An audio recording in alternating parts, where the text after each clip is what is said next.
Журналист Нарынаев 73 жаш курагында каза болду. Анын бүгүн 10 февралда иш ордунда каза болгону айтылууда. Журналист 7-каналда иштеп жаткан. Нарынаев 1952 жылы 6 ноябрда Нарын облусунун Жумгал районунда туулган.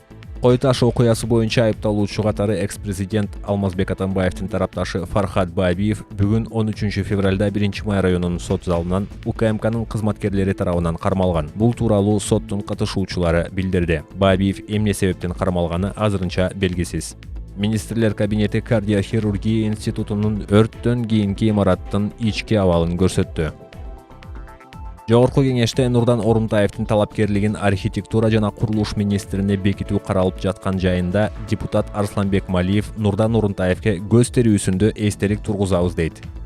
Бала бакчаларды аялдардын аттарын бататып коюнчу ошол булак, Каракулат, Кызыл Туу, Кичи Жаргылчак, Жеңиш, Саруу, Акдөбө, Желедөбө, Чырак, Липинка, Ички Булуң, Боребаш, Ташкыя, Турасуу, Бир, Темиргана, Жерүү, Көксай, Көңүрөлөк, Жерик, Тосортамга, Жомбулак деген аялдарда садиктер жок, бала бакчалар.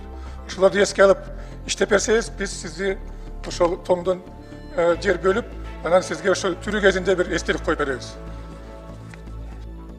Эске алдыңызбы? Рахмат. Эске алдыңыз. 5-процедурный.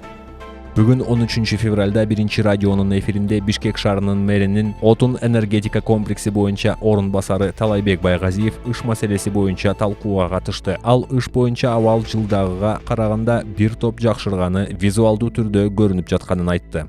В целом, наверное, и не только наше суждение, это суждение наших жильцов, жилмассивов, верхние районы, западные, восточные. В целом все констатируют, в этом году ситуация лучше. Да, действительно ситуация лучше. Ну, об этом, наверное, точнее должны были, наверное, сказать датчики, да, вот это, которые определяют загрязненность воздуха. Но, к сожалению, эти датчики уже зачастую устаревшиеся, много лет назад. Сейчас вот Минприрода по их инициативе, по их работе сейчас идет процесс обновления установки новых приборов фиксации, которые, наверное, точнее, ну, визуально, как нам, простому обывателю, видно, ситуация лучше. Ну, на это еще имеет влияние ряд факторов. Это выпадение осадков в целом, давление, температура окружающей среды, которая сила инверсии, которая зачастую тоже имеет место у нас над городом быть. МСН иши боюнча Юруслан Тойчубеков 2 айга камакка алынды. Мамлекеттик каржы көзөмөл кызматынын мурдагы жетекчиси Юруслан Тойчубеков Бишкектеги 1-СИЗОго 2 айга камалды. Мурдагы чиновник МСН коен байланыштуу чуулуу иш боюнча кармалган.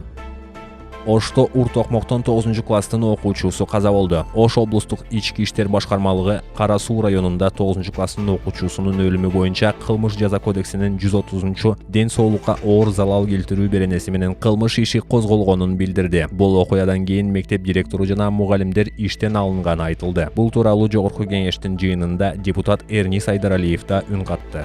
Кечээ күнү Ош областына караштуу Кара Суу районунда караштуу Манас айыл өкмөтүнө Каратай айылындагы номер 39 мектепте бир 9-класстын окуучунун дагы өмүрү кыйылды да. Бул окуя кандай болду? Турдубаев Адилет Бактыбекович жогорку класстын 4-окуучусу тарабынан 4 окуучу тарабынан туалетте болгон окуя. Мына рекетчилик, мына биздин муун каяка баратат? Биздин окуучулар, биздин билим берүү каякта карап отурат? Ички иштер иден каякта карап отурат? Мына жаш 9-класстагы окуучунун өмүрү кыйылды да. Бул жерде кандай болду? Ал жерде айтымында 4 бала рекетчилик кылып апарып, туалеттен ички органына катура уруп койгон экен, вскрытие кылганда. Дыханиясына жетпей калып, дем жетпей калып, үзүлүптүр туалетте. 1,5 сааттан ашык туалетте жаткан бала. А бул жерде мугалимдер, жетекчилер, директор буну жашырып атышат экен да. Жашырып, эсин жоготту деп айтканына карабай, участковый барып, камераны көтөрүп, бардыгын изилдегенде окуучулар апарып рекетчилик кылып атат. Биздин муун каяка баратат? Урматтуу Алмаз Акунжанович, тиешелүү ведомстволорго бир карап койсоңуздар, бул өтө өкүнүчтүү. Кече например айтканда, мына биздин коллега Надир Азимовна айтпадыбы? 8 класстын окуучусу боюнча ага өргөдө кандай болуп атат? Окуучулар биздин муундар аябай бир мыкачылык болуп баратат да. Мына бул жерде иштей албаган директорлорду эгер иштей албаса алмаштырыш керек. Мына жердечи иштеген, өзүнүн ишин так билген, элине күйгөн, жерине күйгөн мугалимдерди алып келип коюш керек. Ошол эле убакта күч органдары кантип иштеш керек? Барып окуучулар менен кандай собеседование кылыш керек? Тарбиялык сабаттарды өтүш керек. Эң негизгиси бул жерде келечек муунду азыртан ушул малда карап калбасак, кийин кеч болуп калат. Кыргызстанда акыркы 4 жылда кылмыштуулуктун деңгээли дээрлик 69%ке кыскарды деп бизге билдиргени менен акыркы 93% ички иштер органдарынын тарабынан 93%ке өсүп кеттир да. Мындан сырткары Ур Токмоктон каза болгон Анна Сайтбаевдин классташтары окуя тууралуу айтып беришти. Социалдык тармактарда Бишкектеги номер 72 мектептин 8 классынын окуучусу Анна Сайтбаевдин мектеп ажатканасынан сабак алып каза болгон классташтарынын видео кайрылуусу пайда болду. Окуучулар уруп сабоо фактысын ырастап, аларга бул окуя боюнча унчукпай турууга мажбурланганын айтышты. Всем привет! Сегодня в этом видео я хочу рассказать всю правду об Анессе, нашем однокласснике, который недавно погиб.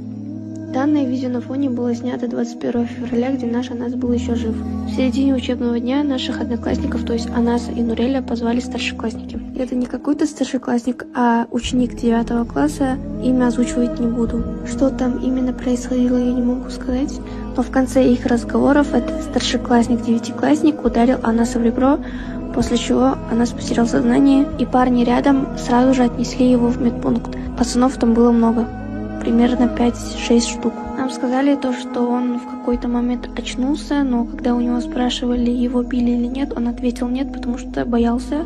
И этот старшеклассник, 9-классник, сидел рядом с ним в этот момент, поэтому он боялся сказать. Но если бы его рядом не было, он бы все равно не рассказал правду, потому что таковы принципы. После она снова потерял сознание, и его увезли на скорой из школы. Все ждали новостей насчет Анаса, все верили, надеялись на счастливый конец. Парни обсуждали насчет этого случая, среди них, кстати, есть тот, который ударил Анаса в ребро.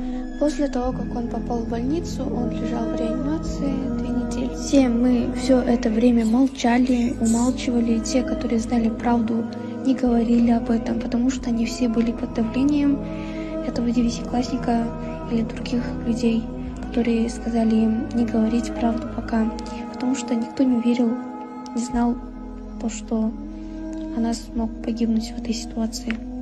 4 февраля нам сообщили то, что наш Анас покинул мир, и уже смысла нет молчать. Сот арачыларды киргизүүнү 2035 жылга чейин токтотуп туруу мыйзамы жогорку кеңеште 3 окууда кабыл алынды. Сот арачыларды киргизүүгө 1 миллиард сомдон ашык каржы керек болоорун жана ал акча азыр бюджетте каралбаганын эске алуу менен жылдыруу зарыл экенин демилгичилер билдирди. Интернетте Кыргызстанда халифат курууга чакырган видео үчүн жарандар кармалды. ИИМ жана УКМК тарабынан өлкөдө тыюу салынган Якын Инкар уюмунун мүчөлөрү кармалды.